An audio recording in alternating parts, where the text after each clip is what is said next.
All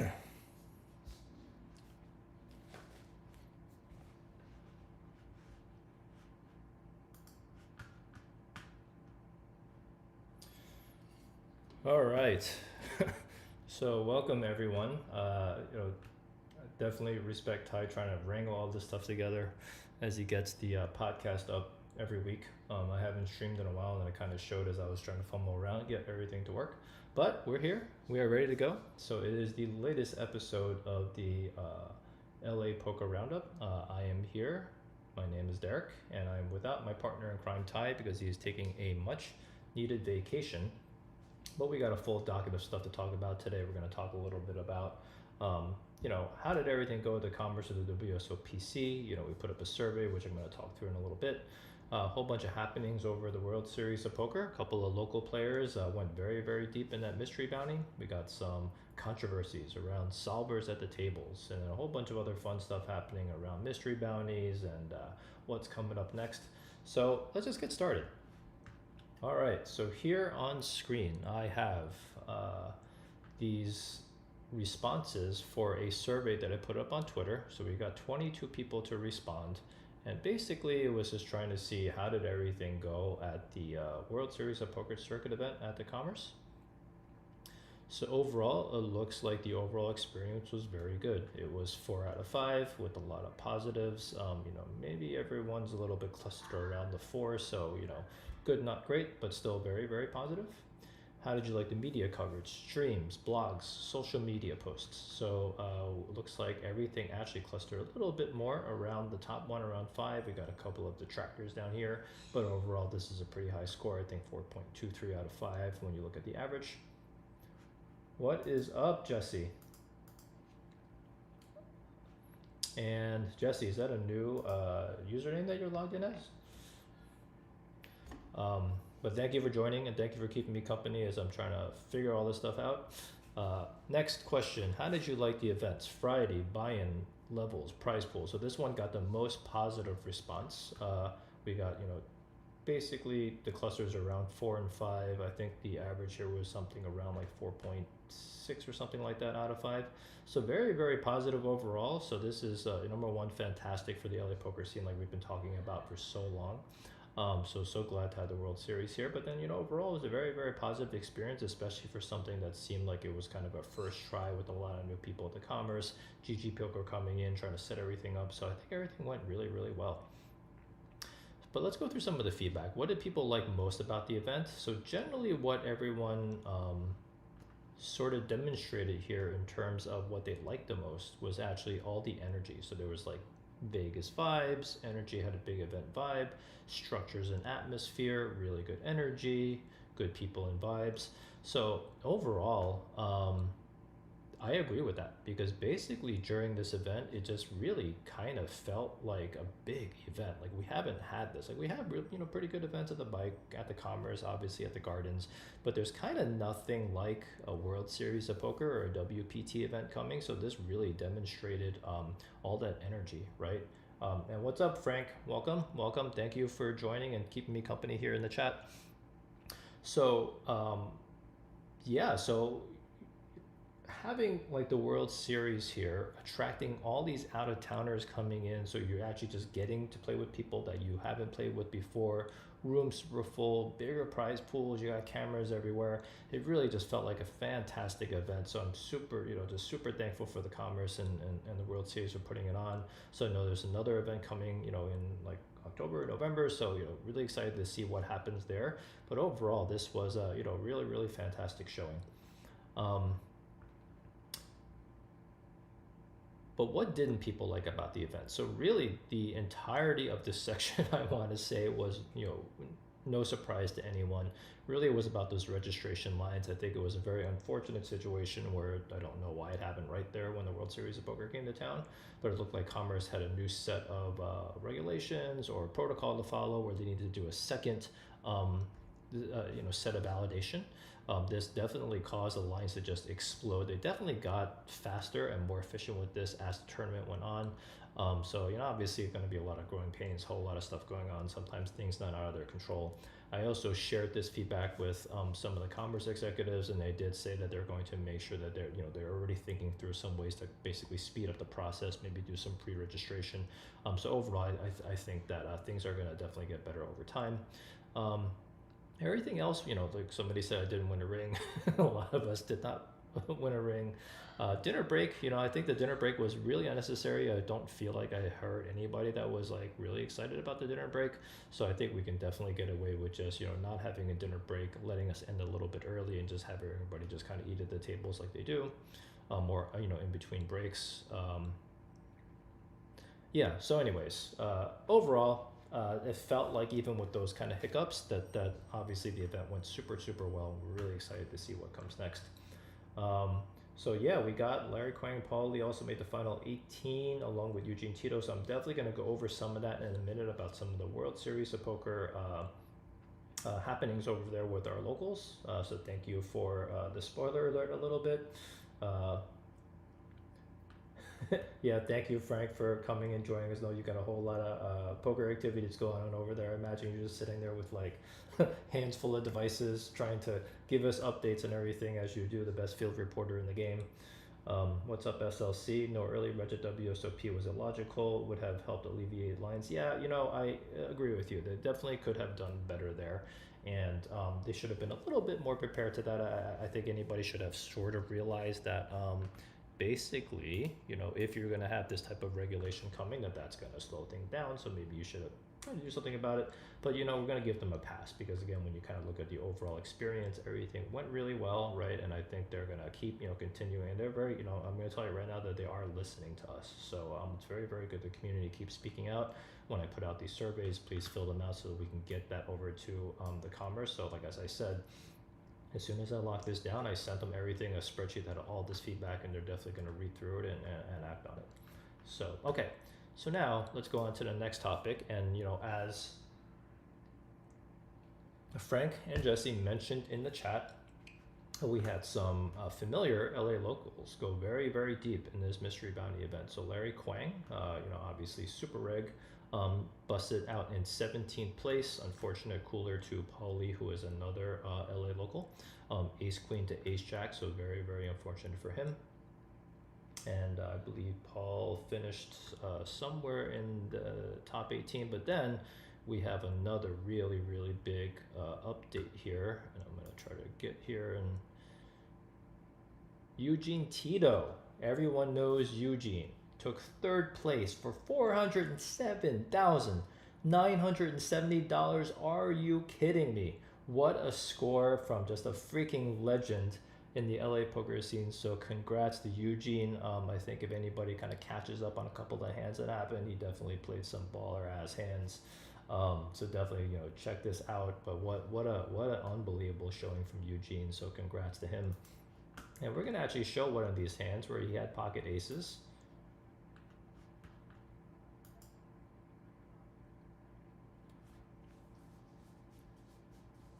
So Tito's getting in here with aces.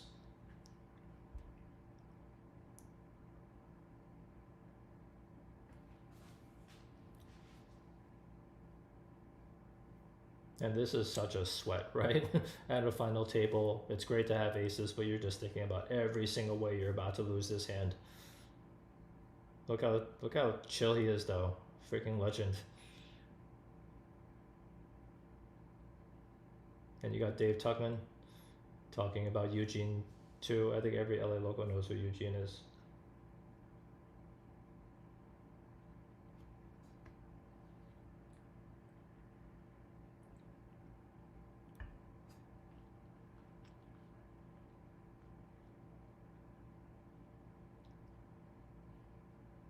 Four outer.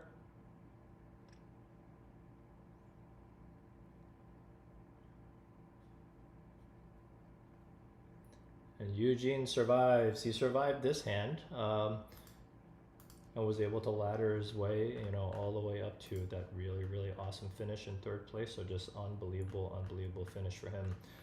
So Frank is telling me that Quang is actually pronounced closer to Quan, so Larry Quan, yeah, my brother from another mother. Okay. So having trouble with the audio, did Derek ask me? So I did not ask you anything, Jesse, but thank you for checking in. Here at the HCL $1 million game that happened this week. If anybody didn't catch this, definitely give it a watch if you like the big cash games, because this was unbelievable. $1 million minimum buy-in, so it was like kind of crazy where a 3-bet had pots up to 60 70K already, just going to the flop. So this was kind of a really nutty a nutty poker stream. But the big winner here is this guy Peter, and the reason why I'm bringing this up is because this dude basically pulled out $4.9 million from this game, right? And I think this is like 2 sessions, something like that. So this is unbelievable. Can you imagine like pulling $5 million out of cash games in like just a couple of days, over a week? Like what a huge score for him.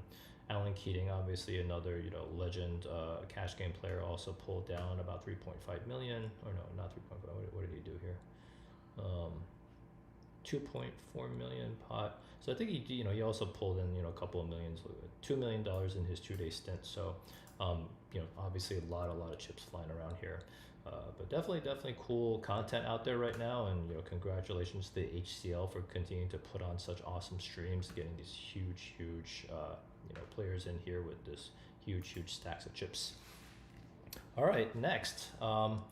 So here is something a little bit controversial, right? And now we're going to be talking about solvers at the tables, and this really actually started from Big Kev. I think if people are not familiar with Big Kev, he's another not a Los Angeles local, but I think he's from down in San Diego, but definitely is part of our big SoCal community.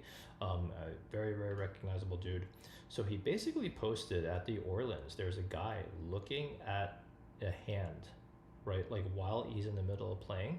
And then surprisingly, Patrick Leonard jumped in here. Patrick Leonard, obviously big, himself, legendary online player. Everybody knows Patrick.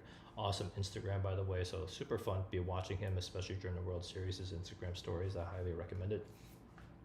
But basically he's saying that this guy is from his hometown. He doesn't really think that this is something that he would do, and he really wanted to kind of get to the bottom of it, right? Overall, he's still saying very supportive. Do not be using solvers at the tables. This is just really bad. But then he wanted to give a little bit of time to make sure that he got the right story from this guy. So I think that the story that he got was, he wasn't actually checking that spot. It was some spot from beforehand. It wasn't like this blind versus blind, but then other people in the chat were like, well, we can kind of see the screen. That doesn't look like a blind versus blind spot. So who knows really what happened, right? But the overall, I guess, lesson here, right, is that we should be really discouraging the use of solvers at the table, because a lot of people can be using that for real-time assistance, which kind of sucks. Then another thing happened here with James Chen, who's another big high stakes pro, then also caught this other guy, right, who was sitting in the pairs at the World Series of Poker, who was basically, using GTO Wizard at the table as well. So a lot of this kind of kept coming up and up and up, and definitely let me know in chat what you guys think about solvers at the table. So I for sure try to do things away from the table. So yeah, even if I would obviously never check a hand that I'm in the middle of, but then if I wanted to kind of run a spot, I try to step away from the table and kind of do it, or do it on a break or something like that. So I think at this point, we had Matt Savage kind of stepping in, and he said, with all the new AI technologies, solvers, texting, audio capabilities, are you ready for a ban of phones at the table? Is it even worth the discussion, right? So it looks like a lot of people are saying no phones at the table, and there was a whole bunch of kind of arguments and going back and forth about this, right? Are you going to actually ban people? Is it 2 feet away from the table? It's so hard to enforce. And Matt was basically just trying to say, the whole gist of it is just trying to ensure that we have a fair, poker environment to play in, that people aren't doing things that are making other people uncomfortable. So just getting people to not use their phones at the table, is probably going to be something that's up for debate. And here are my thoughts on it. So even though I myself am obviously I don't want to say a heavy solver user, but I definitely use them to learn and get better at poker. I am okay with being forced to write down hands, or maybe just annotate a hand in Notepad or something, right? And then after the tournament is over on a break or something, I can just go look back at the note and try to run the spot there. I'm totally okay with that amount of friction with my GTO Wizard usage if it just means that people just cannot use GTO Wizard at tables to cheat, right? Because we play in this game of poker, always a lot of money is involved. Definitely want to make sure that we prevent cheating with all means necessary, and sometimes this means going a little bit overboard. So I'm actually okay with, you know, not like a complete like phone ban at the table, but something that, you know, more consistently enforces that people don't use their phones while, you know, especially while they're in the middle of a hand. So definitely big kind of topic that has come up, and there's a lot of chatter on Twitter about it. So then something else comes up where Victoria Lifshitz, who's also a very good high stakes player, said, what about vloggers that are recording the play live on a device connected to the internet? Seems insane to allow this in 2024. So you can see a picture of this. So I, as a vlogger myself, have very strong opinions about this. So I think this is a little bit different than a solver, because most vloggers, I'm going to say actually the majority of our vloggers, and probably all of them, are putting themselves at a disadvantage by vlogging at the table. And the reason why that is because I'm basically amplifying the hand that I'm playing on my phone screen that's kind of big. So I had to get like a privacy screen, but even then I think at the right angles you can probably see what my holdings are, and I'm doing that, right, basically hurting myself and hurting my equity in a tournament and getting, you know, basically putting myself at risk of getting cheated. Just so that I can provide content, right? And I think that just in general, a lot of poker operators, the poker industry in general, can potentially just embrace poker vloggers a little bit more. Because they do so much to promote the game. I mean, I have people actually come up to me, and my vlog is not very big at all, who kind of ask me about my vlog and tell me how much they appreciate the content. Obviously, some of the bigger streamers out there are, you know, big poker stars and celebrities in the industry. I'm sure everyone is watching Daniel Negreanu's vlogs right now. So there's definitely things that we can do to sort of embrace some of this type of stuff. But again, like, this becomes that obvious gray area. If you want to start banning phones at the tables, what does it actually mean? Most casinos actually ban you from trying to do any streaming at all. So definitely a lot of interesting tidbits in here. SLC vlogging has been a significant part of this current boom. I 100% agree with you. So many people have come out, probably either playing poker online or playing poker live, or maybe just even starting to watch more poker content, right? And, you know, just fans are also important for the game, right? And I think vlogging and just content creators in general, so maybe not just vlogging, but then just short form videos, even like people who have podcasts, right, and things like that, Instagram stories, so much of that drives interest for poker. We really need to embrace that a little bit more. But obviously, I understand why these card rooms, casinos have to be very careful with devices at the table and devices like that, because of just the risk of cheating. But yeah. Okay, so now let's move on to the next topic. The first $1 million bounty that was claimed, and look at this guy's reaction. There's like kind of actually no reaction at all, right? When you contrast that to like Matt Glantz the year before, where he kind of, you know, was like on his knees screaming, holding up the bounty prize over his head, and this guy's just like, actually, I don't want to miss a hand. And Jeff Platt was a little bit surprised. And then so many memes came out of this where everyone was just like, you know, is this guy rich? Like, what is his reaction, right? Here's my opinion on it. In chat, you can let me know what you think. I think everyone just kind of reacts to things in their own kind of given way, and some people are just sort of like maybe reserved and introverted, and this guy's probably doing backflips inside, right? But this is just kind of, even like maybe at a surprise party, this is kind of what he looks like, right? And maybe you actually see more of these people like this who play poker, just because we're constantly trying to hide our emotions, right, when we're playing poker. So I actually don't think this is that much of an abnormal reaction. I don't really know if I would react that much differently to this, because I'm not that much of like a very excitable person, or at least I don't show it externally. I would obviously be like, backflipping inside that I just won $1 million freaking dollars, right? But I don't know what the reaction is like, super off base. And also, this is gonna sound weird, right? But he's just like, I have a hand to play, but really, let's, we're talking about like delayed gratification as an example. Like, what's the urgent thing right now? Like the urgent thing is like the $1 million isn't going anywhere, and then like celebrating it isn't gonna actually do anything. But you know what? I am about to miss a hand of poker, so let me just go run, and then on break I'll just go into the hallway and do some backflips maybe, right? So anyways, I thought this was kind of a funny little topic here, but congrats to this guy, to Valentine Chabalin, for pulling the first $1 million bounty. I know somebody else had pulled another $1 million bounty shortly after that. But then let's talk about the bounties in general. So the WSOP mystery bounty basically structured things in this way, where they had two $1 million bounties, one 500K bounty, one 250K bounty, right, and so on and so forth, down to 789 $1,000 bounties. And Matthew Waxman, longtime pro, kind of looked at the distribution of this, and you can kind of see how it's a little bit all over the place, right? Like 36.27% of the prizes were for that first place million, or not first place, but basically the big bounty pull, right? And then everything is just kind of a little bit flat and short until this kind of spike here with 38.25Ks. And he's like, this seems like a much more fair distribution. And he basically laid out how they maybe should have done it. And instead, I think Matthew would have chosen one $1 million prize, two 500K prizes, three 250K prizes, and then you see the distribution seems a lot more linear, I suppose, right? Almost looking like a little bit like a tournament payout thing. So definitely let me know in chat what you guys think about this. But generally, I think poker players are always going to be very good at looking at what's fair, in terms of things like payouts and structures like that, right? And they can always just go back, get into Excel or wherever they're doing this, and then map you out like a much better way of doing things, which is just more like fair, right?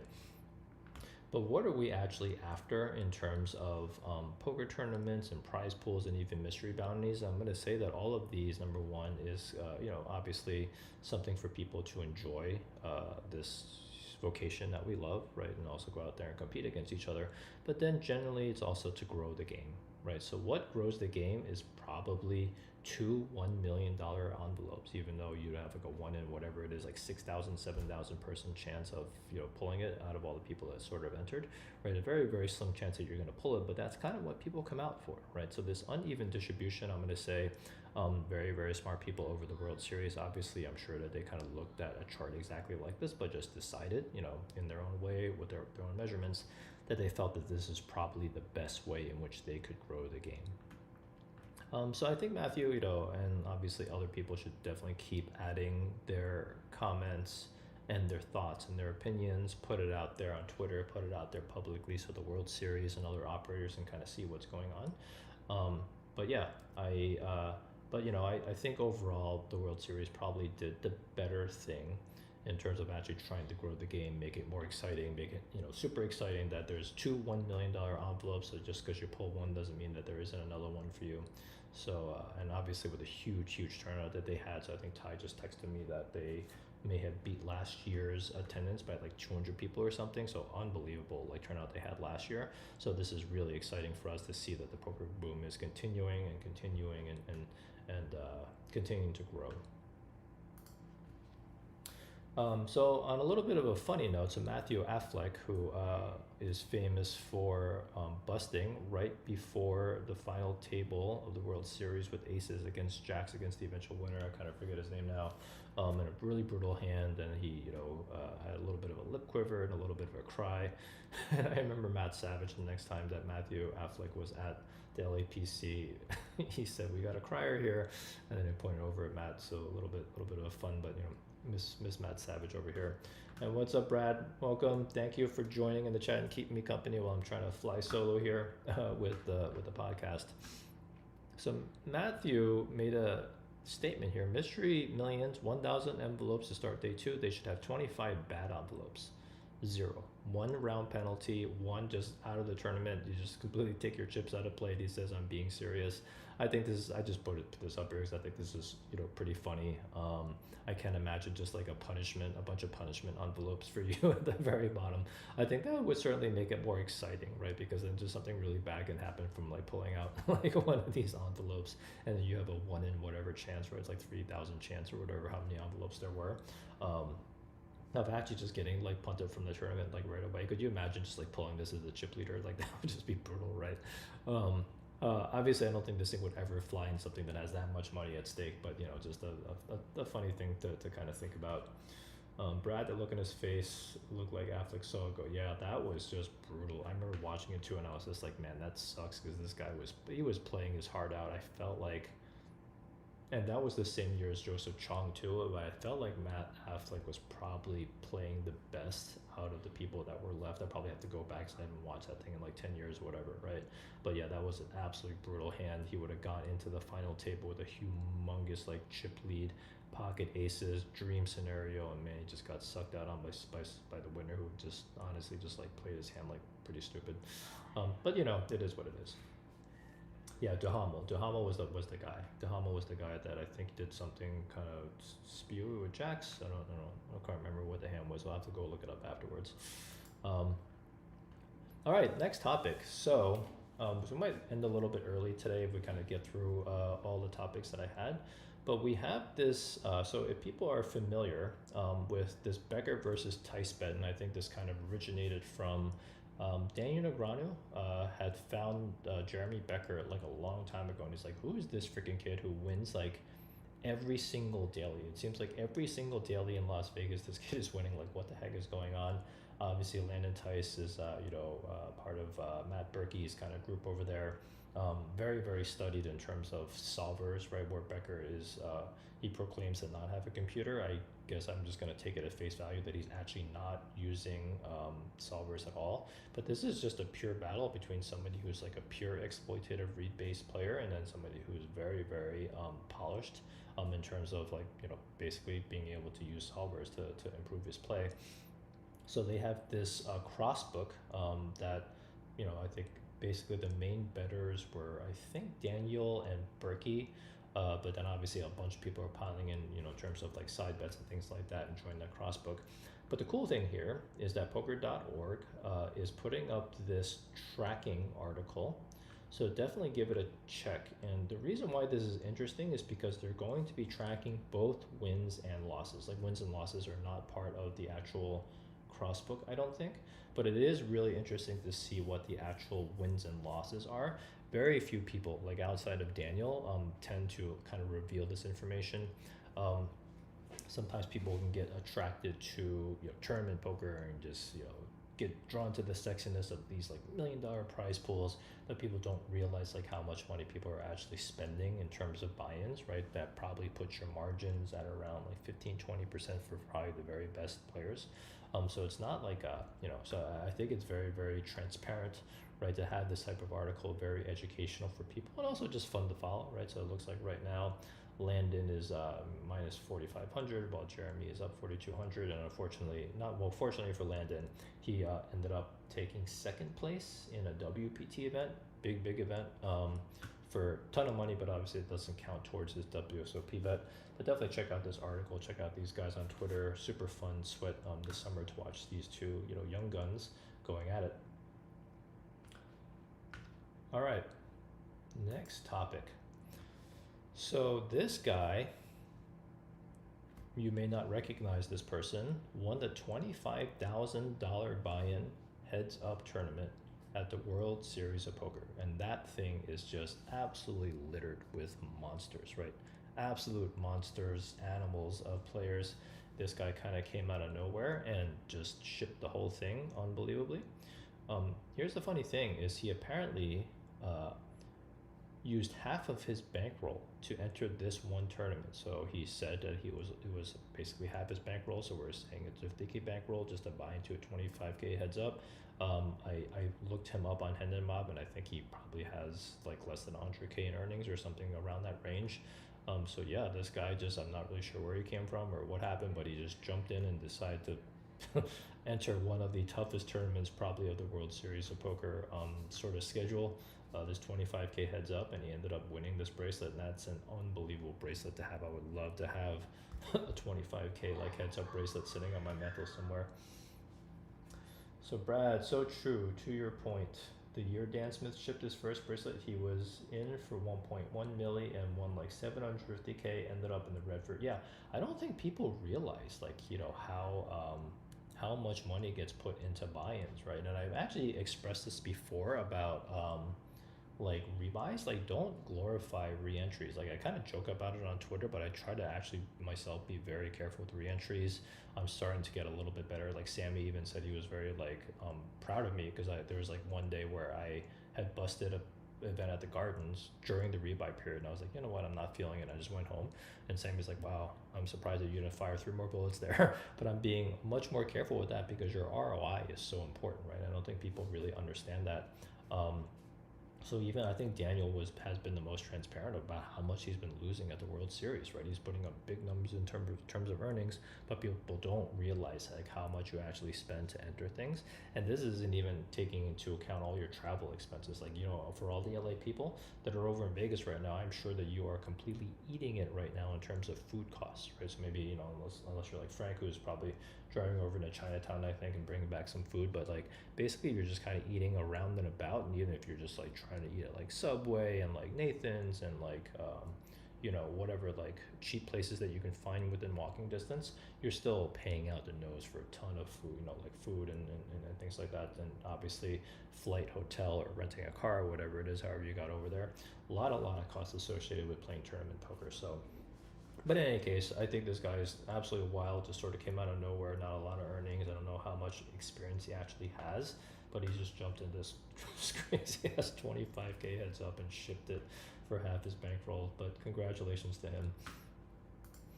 All right, so next topic, what about face coverings? So this is something that Matt Savage wants to bring up. Face coverings, enough is enough. Masks are here to stay. Politics shouldn't be part of the discussion. I agree. People, even if you are not a masker and don't agree with masking, I actually haven't worn a mask probably in a super long time. The only time I actually wear a mask literally is I bring a mask with me when I have to walk through the horseshoe side of the casino, because even if I'm just trying to go outside to go get something to eat, or if I'm going and playing actually in the horseshoe, I actually bring a mask with me just to walk through the smoke, because the smoke is so freaking bad. But otherwise, I don't really even know like the last time I wore a mask. But don't judge people, because some people do have obviously like health issues or whatever, or just have a preference. My wife actually just likes to wear masks for no reason whatsoever. It's not about COVID or anything. She just likes wearing them around after she started wearing them for COVID. So everyone has their own thing. But perhaps maybe are we taking it too far when we do stuff like this? Like, what do you guys think in chat, right? Is this reasonable at a poker table, where especially for live poker, where so much, it's not, I don't want to say advantage, but so much of the strategy of the game, right, is about kind of reading people. Obviously then also, for people who may be chatty or not chatty, I still feel like poker is still a bit of a social game. So doing stuff like this, I think really maybe takes away some of the spirit of live poker. So now, I think Matt Savage is thinking about, for the next TDA, let's bring up, what should or shouldn't be allowed at the poker tables. Frank, going to Chinatown for food, you just call me out as the Asian chainsaw. You know what, Frank? When we were at the Rio, I actually used to rent a car when I got there, or when I drove there, from LA, and I 100% would go to Chinatown all the freaking time. Like, I would actually almost primarily eat there, right? And even on the breaks where we only had an hour and a half and there's like so much like traffic just trying to get out of there, I would actually drive up to Chinatown and get food. So I was eating at Chinatown like constantly. Right, and I kind of actually wish I could still like do that, here, because you could just, number one, the food is just better than anywhere else, and then number two, it's a lot cheaper than trying to eat on the strip. So it's been a little bit more of a pain now that it is like Paris on the strip itself, kind of hard to get away from there. I'm flying in and taking an Uber, so I'm sort of locked in that little area. But overall, I definitely miss Chinatown food. Brad, in my opinion, people using gaiters are merely doing it for disguising tells. I agree. Mask for health purposes are reasonable, but yeah, this is about, I think, a lot about disguising tells, right? And then you got sunglasses and everything covering it all the way up, right? Look at this. Like, this is like ridiculous. So in my opinion, yeah, I do feel like the TDA should come down. I'm not sure like how hard you come down, what type of regulation it is, but I think, to be honest, I think no face coverings, right, outside of like some sort of like, surgical mask like this would be should be okay. Um, but then, I think there's always going to be gray areas, right? So what happens if you just happen to put on your health mask only when you're in a hand, right? So obviously then you're just using, so okay, so we allow you to have a health mask, but you're using it for the same purpose, right? So it's just so tough, and I don't envy Matt Savage and the TDA for all the tough things and regulations need to come up with to make sure that our game is fair, right? And our game is welcoming to new players and things like that. And I really would just sometimes wish the poker players themselves would take some ownership for not doing things like this, or if you're not entering a women's event, right? So just do things that are kind of a little, actually this year, apparently a whole bunch of pros entered that casino's employees event, right? Which is kind of for casino employees because, they were doing a little bit of vlogging or maybe doing a podcast or something, right? But mostly just, leave it to them to go play. Yeah. Yeah, and also, Brad, I agree with you. Like, I am actually baffled how casinos allow full face covers, right? Because it's actually like pretty important to be able to see people's faces, especially on cameras, especially when you have cheaters, especially when you have so much money there. Like, there's security issues. Casinos don't get held up that often, but you hear about them getting held up, right? They don't actually kind of make the news because I think casinos kind of want to, make sure they maintain this air of like security. But that stuff definitely kind of happens. So I'm actually also surprised that face coverings aren't a little bit more banned, right, at these card rooms. Frank, no mask and headphones allowed. Okay, so headphones are only hiding my ears. And, if not for headphones, I think I might go crazy at some tables. So I definitely I will be fighting Matt Savage very hard if he ever tries to ban headphones. Frank, ping pang pong was the nuts when WSOP was the Rio. What was ping pang pong? I don't know. I don't know what that place was. Frank, I'll go this summer. I want seats at WPT win main event in the prime, so I'll be there in December for sure. So, Brad, we're gonna miss you at the World Series in the summer. That kind of sucks, but good that you're gonna get out there for the winter event for the WPT, which is now our like winter camp. So awesome to have two huge events for the year. Okay, next topic. So this is a little bit more of a PSA, but this is Patrick Curran, who is a streamer. I think he's LA based. He was definitely out here for the WSOPC at LAPC. I met him in person, super nice guy. He said, take a picture of your stack every time you go on break at the World Series of Poker. I'm going to say, take a picture of your stack every single time you go on break anywhere, right? Even if it's super safe, even if nothing's ever happened to you. It just sucks the one time that it happens to you, and also then it becomes like super hard to figure out what actually happened, right? Many things can happen when you're at break, especially during like chip ups, right? Like especially when they're chipping up people. People are touching your stack. Maybe you kind of left some small denomination chips in there, so people are going to your stack and changing things out, right? Sometimes the floor people, right, take the opportunity to bulk people up and try to get some of the smaller denomination chips off the table, so you're not going to be there. And I'm going to tell you that most of the time, especially in LA, I think everyone does a pretty good job of making sure that they're accurate with things. But sometimes people can make a mistake. Then obviously, God forbid, someone just sort of walks by and just like snatches a couple of chips when the dealer is, or the dealer isn't looking at a table, or floor person looking at a table. That's also certainly happened. So what I actually do is that when I go on break, I stack my larger denomination chips lower and then my smaller denomination chips higher, so that they're like protecting my bigger chips. I also stack them in a way that's usually a little bit like a pyramid-y type of like structure that I can kind of remember, and then I take a picture of it so that I have it. So I would say that this only takes you a couple of seconds, right? But definitely protect your chips when you go on break, because so I'm pretty sure that Patrick was doing this because maybe I guess something must have happened to him at the World Series. Obviously the World Series with so many more people, so much more chaos, a lot of dealers who are going to be a little bit inexperienced, right? So I would definitely make sure that you are doing everything that you can. Go and have fun. The World Series Poker is a super safe place to play, but just in case somebody makes a mistake, definitely take a picture of your chip stack. So it looks like we got Brad. They may put all the chips in the middle and combine chip colors with the table. Yeah, so a lot of different things can did that really happen? No way. Where did that happen, Brad? That's ridiculous. So Brad is saying in chat they may put all the chips in the middle and combine chip colors with the table. That seems ridiculous. I hope that wasn't at some reputable casino, but that just seems like crazy. So in any case, we had a very, very successful series here at the Commerce with the World Series of Poker coming. Definitely really, really good feedback from that. We got the World Series of Poker, our summer camp, in full swing. Frank, yes, LOL, that dealer got fired on the spot. That's unbelievable. That's unbelievable. Like, what? How could that happen? WSOP 2 years ago. No kidding. I've never heard of that. That's just so crazy. I have to go look that up to see what that is.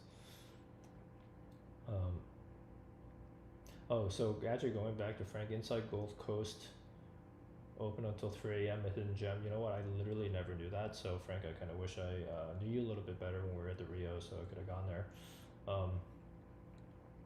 But yeah, so World Series of Poker, our summer camp, our Super Bowl is in full swing right now. So good luck to all the people that are out there already. Good luck to people that are going to go out there. For the people who missed it, I'm sorry, but definitely, keep up with all the content. Daniel Granu has really, really awesome content out there.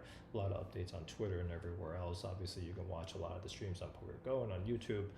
So a lot of really good stuff happening. Okay, so now, before I start getting into roundup-y kind of stuff, I have a announcement to make. So actually before that, Austin Blair saw a video of a dealer burning twice before putting out the flop in the mystery bounty tournament. Yeah, you know what? I'm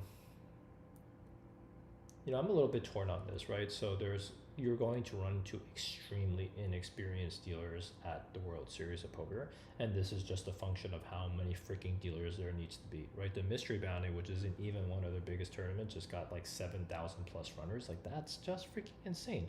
And it wasn't the only tournament that was running. There's a lot of other tournaments running at the same time, like as there always is. And then on top of that, there are tournament events going around at all the other freaking casinos, right? At the Wynn, at the Venetian, right? Everywhere, right? MGM. So there's a lot of dealers that are needed to be in town. So of course they're going to have to scoop in some people, train them. It does kind of suck though when you're playing a World Series event, especially a big one, a lot of money up top, and you got a dealer sitting there not knowing what they're doing. Do your best to be nice to help them, right? And just trying to kind of get them through it and teach them like how things are supposed to work to get them up to date faster, because obviously we need these dealers, right? So you would rather have probably an inexperienced dealer than no dealer at all, or sitting 10-handed, or sitting in an alternate line. So yeah, it's tough out there, but definitely feel bad for some of these dealers, but do your best to help them out. So yeah, staffing always tough for these big stops for sure. Okay, big announcement. So I finally got our LAPokerRoundup.com shop up. So definitely go check it out, LAPokerRoundup.com. Let's just call this a soft launch, because even last night when I showed it to Ty, he's like, these 3 links are broken. So there might be some things that aren't working, but at least the checkout should work, because I connected this to something called Printful, which is a print-on-demand service. So like, anyways, anybody wants to learn a little bit more about e-commerce, you want to start up a shop yourself, come talk to me sometime. And one of the casinos be happy to, kind of talk you through this. I've worked a little bit at marketing technology before, but now we got our LA Poker Roundup site up here. Get a lucky hoodie. I took some of our pictures from all the various pictures we've been taking at the local casinos. So the only picture I have of Ty with an LA Poker Roundup hoodie is one where he took a picture of himself, but the lettering is backwards, so I couldn't use it. So I'm gonna definitely make sure I take some pictures of Ty and get them up here. But you can kind of scroll down, you can look at basically what we're calling the lucky hoodie, right? So this is our lucky hoodie. I also have to update some of these pictures, but you can see all these great pictures that you guys have been taking with us. Thank you for that. Thank you, Frank, for the all-star pictures that you took. Some of our winners. This is definitely super duper lucky hoodie.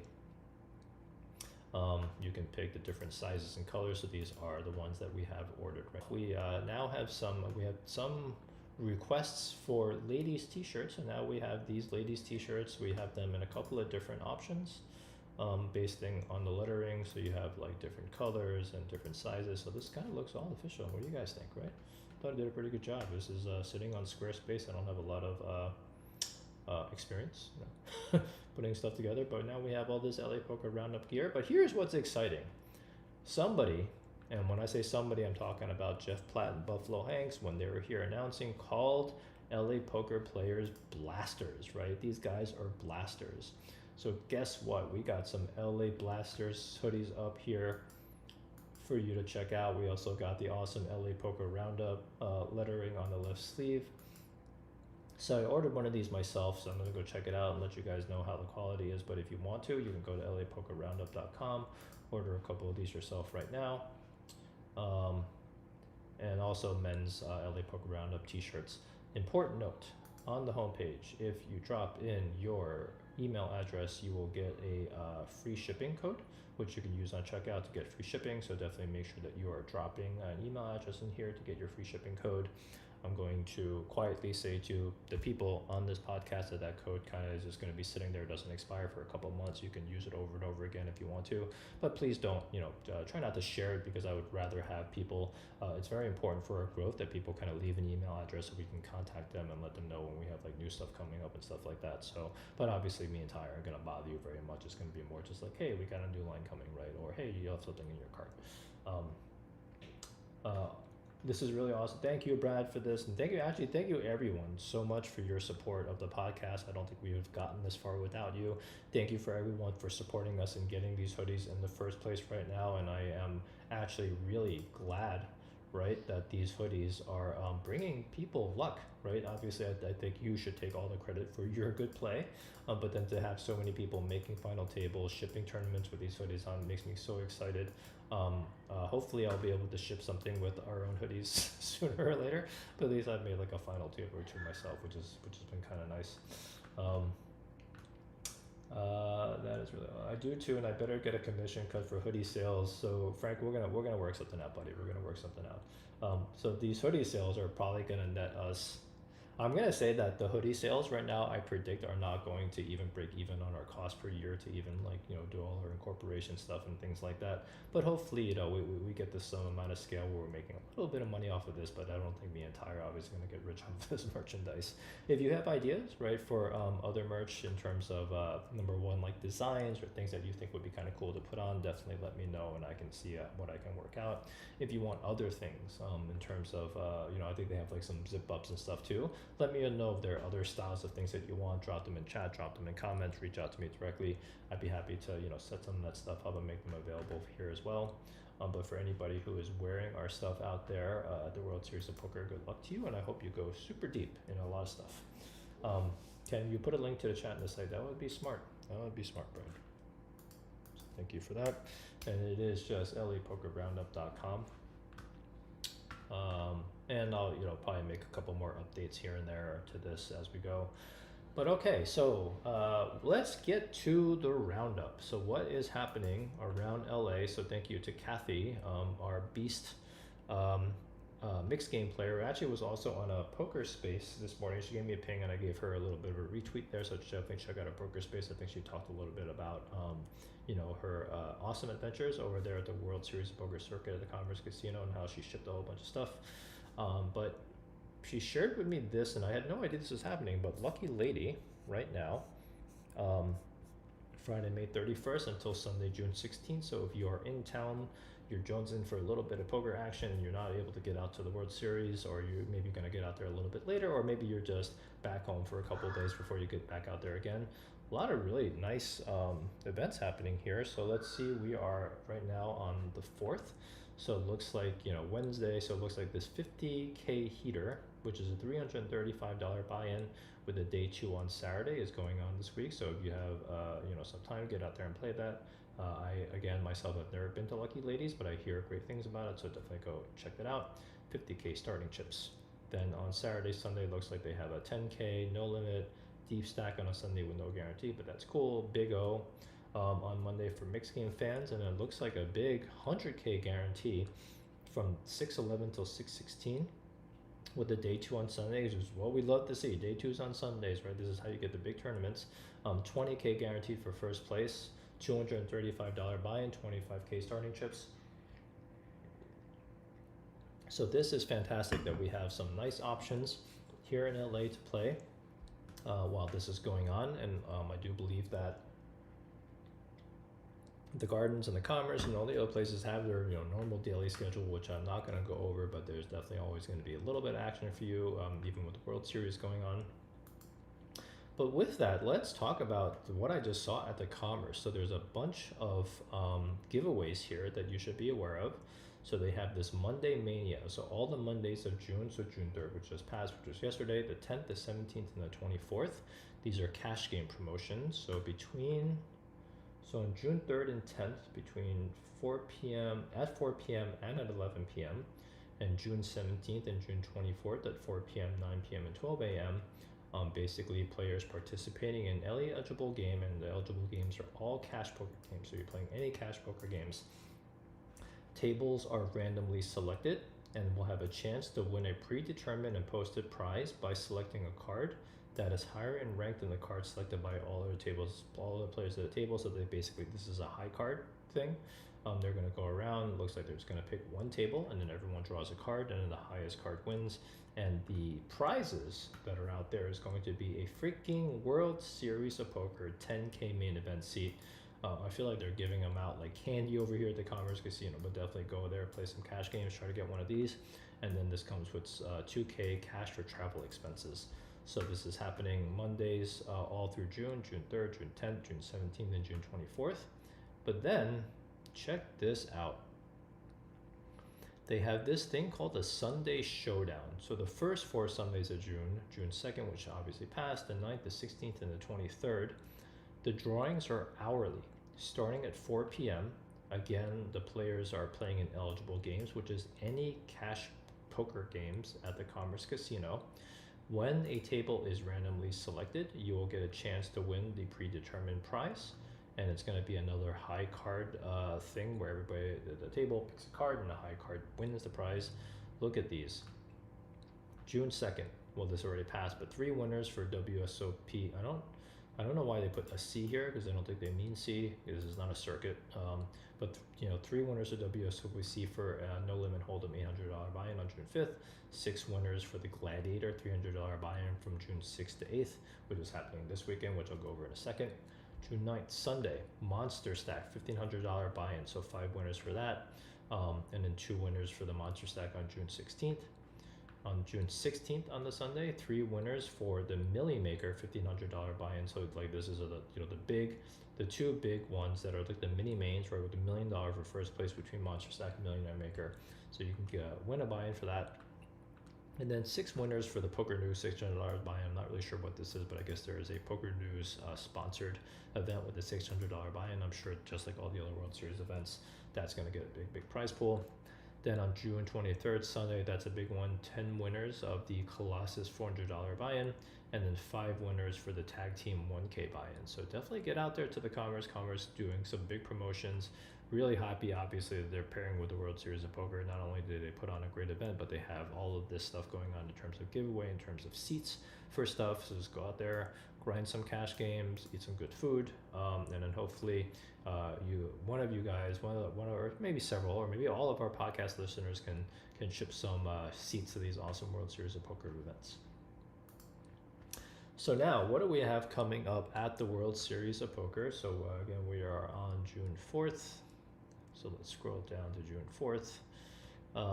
So tomorrow we got $800 No Limit Hold'em Deep Stack, $1,500 PLO. So PLO 8-handed. PLO has obviously been exploding in popularity over the last year, so definitely get out there and play some PLO. $1,500, and obviously still a little bit of pricey price point or entry point, but still I think fair. For something like a PLO event, that should get a pretty good turnout. Then there's a 10K Limit Hold'em Championship. So obviously, if none of you guys are going to be able to afford a 10K buy-in, especially for a Limit Hold'em, it's still fun to rail these things because obviously a lot of big pros are playing these things all the time. And then we start this huge $300 Gladiator Poker No Limit Hold'em Flight A, $3 million guaranteed prize pool. I believe that this is the lowest bracelet event buy-in that there is. So this is your shot at winning a bracelet if you can get out there to the World Series this weekend for this Gladiators of Poker event. It looks like day 1A to 1D, Thursday through Sunday. Day 2 is going to be Monday with a combined, actually all the days are going to combine on Monday for day 2. And then day 3 is going to play down to the final table. So it looks like they're going to try to wrap this up by Tuesday, but maybe this bleeds a little bit into Wednesday. I imagine this is going to be a freaking massive turnout. 499K, so 500K last year for the champion, Mr. Jason Simon. So definitely check that out if you're going to be at Vegas this weekend. They also have a shootout. I love shootouts. So I may try to get out there for this, but I think I'm going to be back and forth between here and Vegas, playing a couple events here and there. I'm not exactly sure what the schedule is going to be.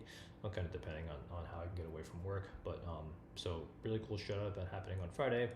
10K PLO high, 10K pot limit Omaha high low 8 or better championship on Friday, June 7th. Shootout flight B.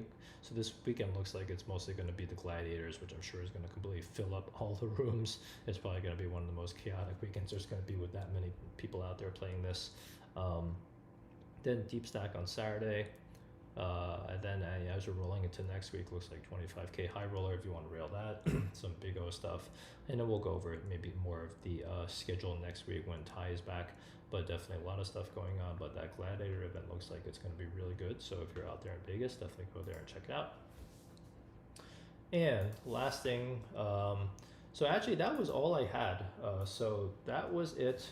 Maybe a little bit of a short episode this time without Ty.